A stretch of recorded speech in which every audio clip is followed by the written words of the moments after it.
Kembali bersama kami, pemirsa. Kejaksaan Agung menetapkan Muhammad Riza Khalid sebagai tersangka dalam kasus dugaan korupsi. Kasusnya berkaitan dengan tata kelola minyak mentah PT Pertamina Persero.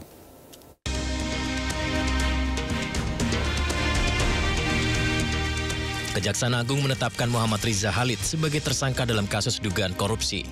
Kasusnya berkaitan dengan tata kelola minyak mentah PT Pertamina Persero dan kontraktor kontrak kerjasama selama periode 2018-2023. Kerugian negara diperkirakan mencapai 285 triliun rupiah. Riza Khalid telah lama dikenal sebagai pemain utama dalam bisnis migas di Indonesia. Julukannya sebagai saudagar minyak kerap melekat karena perannya signifikan dalam mengendalikan impor minyak untuk memenuhi kebutuhan energi nasional. Diperkirakan nilai transaksi bisnis minyak yang dikelolanya mencapai 30 miliar dolar per tahun atau 450 triliun rupiah per tahun. Namun, seiring berjalannya penyidikan, Kejagung menyita sejumlah aset milik Riza Khalid dan anaknya. Di Pulau Merak, Kota Cilegon, Banten, penyidik menyegel aset milik PT Orbit Terminal Merak yang mencakup seluas lahan 31.000 meter persegi serta lahan tambahan 190.000 meter persegi. Area terdiri dari 21 tangki penampungan minyak, 2 dermaga kapal, dan sebuah stasiun pengisian bahan bakar. Selain itu, rumah pribadi Riza Khalid di kawasan elit Jakarta juga turut digeledah. Jika memang telah menjadi tersangka, lantas kemana Riza Khalid sekarang? Ya, besarnya kebocoran penerimaan negara dari sektor tambang menjadi salah satu fokus pembenahan pemerintahan Presiden Prabowo Subianto. Wakil Kepala Satgasus Optimalisasi Penerimaan Negara yang juga mantan penyidik KPK Novel Baswedan menilai kita memiliki kemampuan untuk penanganan kasus-kasus besar termasuk mafia migas yang menyeret nama kuat Riza Khalid yang saat ini masih berada di luar negeri. Bahkan Novel menegaskan negara memiliki kemampuan untuk menghadirkannya. Orang seringkali salah paham ya, bahwa ketika kita menangani kasus korupsi, pada dasarnya, contohnya seseorang ya, orang ini berbuat korupsi, kita tangani perkara korupsinya. Kita sedang berbuat baik untuk dia padahal. Ya ini yang orang nggak paham nih. Kenapa? Orang berbuat korupsi ini sebetulnya tidak serta-merta dia berbuat, tapi ada persoalan kepribadian, ada suatu mentalitas yang bermasalah gitu. Mentalitas bermasalah ini dia akan berbuat korupsi, berbuat curang, berkhianat segala macam. Maka ketika ditangani kan bagus, dia tidak bisa berbuat lagi. Betul kan? Cuma kalau dibiarkan dia masih berbuat terus. Inilah maka persepsi itulah yang mestinya ada di penegak hukum, sehingga ketika ada siapapun yang terlibat, mau dia menteri kah, mau dia pejabat apakah, dia dengan senang hati menangani. Kenapa? Karena nolong dia biar nggak berbuat korupsi lagi. Betul begitu? Karena ada di DPR, anggota DPR bilang KPK lain kali kalau mau melakukan penangkapan kasih tahu dulu. Telepon ketua partai, minta izin. Aduh. Pak, menurut sewu kita mau nangkep bapak nih. Dan itu berapa kali disampaikan oleh anggota DPR secara terbuka loh, Bang. Abang sempat dengar juga kan? Iya, saya dengar. Ya itulah, tidak semua orang paham bahwa ketika orang berbuat korupsi itu pada dasarnya orang itu sakit gitu. Kalau saya mau analogikan begini, kalau ada orang pengguna narkoba, yang harus kita lakukan apa? Direhabilitasi, agar dia berhenti berbuat menggunakan narkoba. Orang berbuat korupsi dibiarkan akan korupsi terus.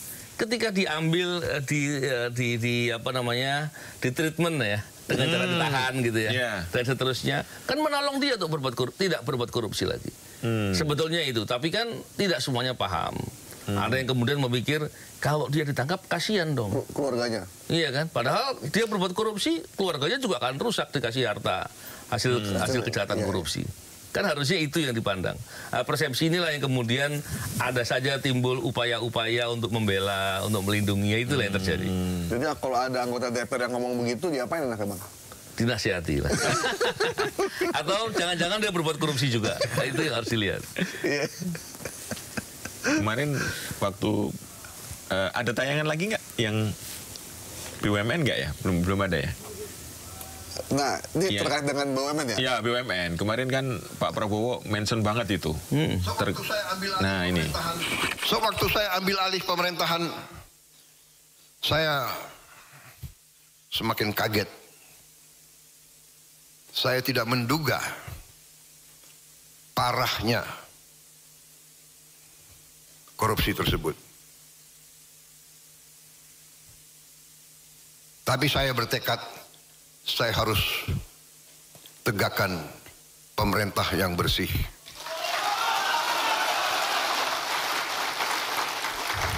Hanya dengan pemerintah yang bersih, Indonesia bisa bangkit. Ini sebenarnya ini buat Mas Novel, ini nggak ada hubungannya sama PKS waktu Mas Novel dulu mengambil presiden PKS ya dengan urusan sapi. Iya. Oh, itu zamannya Mas Novel. Iya. Beliau yang nangkep. Ketua umum ya.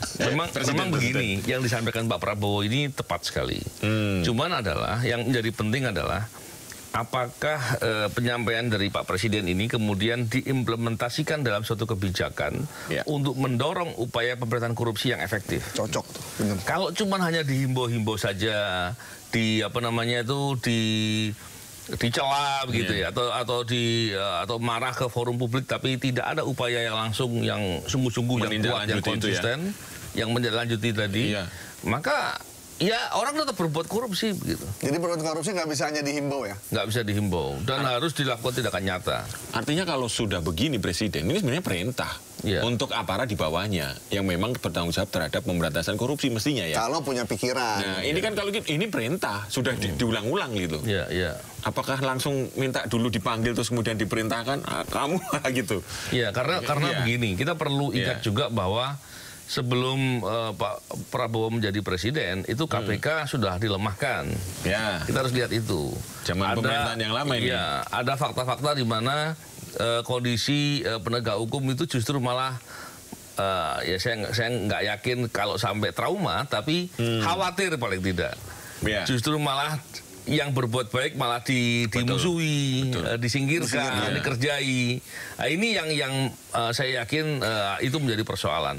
Jadi yang menjadi penting adalah perlu dibuat kebijakan yang jelas untuk menguatkan lembaga-lembaga pemberantasan korupsi dan memaksa mereka. Saya katakan memaksa kenapa? Karena banyak juga aparatur yang takut gitu. Jadi harus dipaksa untuk betul-betul berani berbuat dengan sungguh-sungguh untuk memberantas korupsi. Nah ini baru kemudian kita akan melihat hal yang menjadi disampaikan oleh Pak Presiden itu bisa terrealisasi. Dan satu hal lagi yang penting adalah selain dari memberantas korupsi dengan penindakan tadi, tapi juga melihat sektor-sektor mana yang bermasalah, diperbaiki sistemnya, regulasinya, dan kemudian dipastikan praktek-praktek yang sebelumnya yang bermasalah tidak terjadi lagi. Nah itu yang harus dilakukan. Ya, jadi penegak hukum itu perlu jaminan. Ya, agar dia berani. Benar. Gitu ya. Iya, benar itu. Karena berapa banyak selama ini penegak hukum yang justru diserang. Saya dulu berapa kali diserang. Betul. Dan banyak lagi rekan-rekan di kejaksaan, di kepolisian, saya yakin juga ada yang ketika bekerja dengan benar justru malah diancam atau dimusuhi. Atau malah menjadi korban. Nah, itu menjadi persoalan. Nah, kadang dimusuhi itu oleh teman-temannya sendiri juga kan, oleh lembaganya juga kan. Bisa jadi. Nah, lembaganya ini mungkin disupport sama yang lain. Entah itu partai politik, entah itu oligarki, kita nggak tahu ya. Iya, sekarang begini. Kita sudah banyak cerita sebelumnya. Artinya fakta-fakta yang terjadi sebelumnya sudah cukup banyak.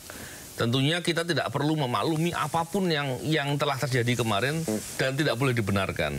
Mau dia disupport oleh petinggi atau siapapun, baik dari legislatif, eksekutif atau siapapun, tidak boleh dimaklumi dan dibenahi. Saya kira bisa.